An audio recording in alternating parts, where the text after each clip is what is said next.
Hello বন্ধুরা, সবাই কেমন আছো? আমি চলে এলাম আবার একটা নতুন রেসিপি নিয়ে, পনির কারি। এইটা অবশ্য আমি সোজা রথের দিন, মানে যেটা মেন রথ, সেই রথের দিন আমি বানিয়েছিলাম। এর সাথে একটু হলুদ পোলাওও বানিয়েছিলাম। রেসিপিটা দিতে একটু দেরি হয়ে গেল। চলো দেখিনি কি কি আমি এখানে ব্যবহার করেছি। প্রথমেই যে মশলাটা আমি বানাবো, তার জন্য আমি গুঁড়ো মশলা একটু নিয়েছি, সাথে আদা অল্প করে, একটুখানি পোস্ত, সাথে কাঁচা লঙ্কা আর একটু কাজুর কটা টুকরো। এবার ভালো করে ব্লেন্ড করে নিয়ে কড়ায়, একটা ছোট্ট কড়া নিয়ে নেবে। এবার সর্ষের তেল, কেউ যদি চাও সাদা তেলও ব্যবহার করতে পারো, আমি সর্ষের তেল ব্যবহার করেছি। প্রথমেই পনিরগুলোকে হালকা করে আমরা ভেজে নেব। আমার এখানে আঁচটা একটু বেশি হয়ে গেছিল, যার দরুন আমার একটু তলাটা একটু লেগে যাচ্ছিল। কিন্তু অনেকে আবার কাঁচা পনিরও খাও, তো তার জন্য যারা যারা ভেজে নিতে চাও ভেজে নিতে পারো, অথবা কাঁচা পনির ভাজা পনিরও খেতে পারো। ঠিক আছে, তো সেই তেলটাই আমরা ব্যবহার করব, আলাদা করে তেল নেব না। এবারে আলুগুলোকে ডুবো ডুবো করে কেটে নেওয়া হয়েছিল, সেগুলোকেও অল্প বিস্তর আমরা ভেজে নেব।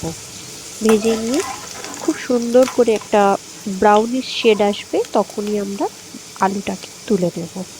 এবার সেই তেলের মধ্যেই, আমি এখানে কোন রকম ফোড়ন ব্যবহার করিনি, এরপরে যেই মশলাটা বানানো ছিল সেই মশলাটাকে দিয়ে দেব কড়ার মধ্যে। হলুদ ব্যবহার অল্প বিস্তরই করব, কারণ হচ্ছে জিনিসটা একটু সাদা সাদা হলে ভালো দেখায় অনেক সময়। গুঁড়ো লঙ্কা আমি দেব না, দিওনি। এবার মশলাটা একটু হয়ে এলে অল্প করে তার মধ্যে আলুগুলো দিয়ে দেবো, যাতে আলুটা সেদ্ধ হতে থাকে। কারণ আলু সেদ্ধ না হলে সেখানে আবার একটু খেতে বা খাওয়ার সময় আমাদের অনেকটা মনটা খারাপ হয়ে যায়, তাই না? তো তার জন্য এখানে কালারটা দেখতে পাচ্ছ, কিন্তু হলুদ আমি অল্প ব্যবহার করেছি, সাথে জিরের গুঁড়ো এবং অল্প লবণ।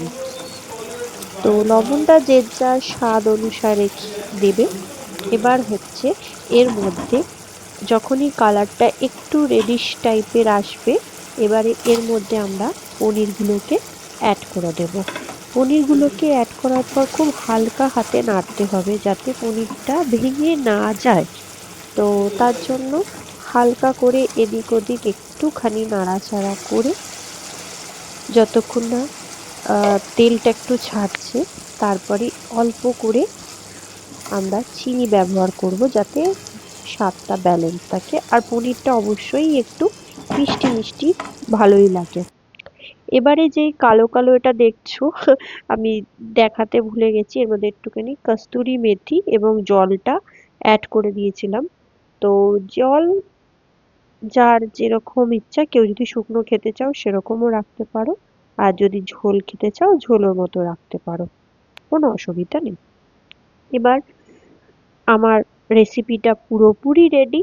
তো সবাই এর মধ্যে আর কি কি ব্যবহার করতে পারতে অবশ্যই কমেন্ট বক্সে জানাবে, এবং আমার এই রেসিপিটা সবার কেমন লাগলো আমাকে একটু জানাবে। আর রথের দিন নিরামিষ তো খুবই ভালো লাগে। চলো পরের একটি ভিডিওতে দেখা হচ্ছে।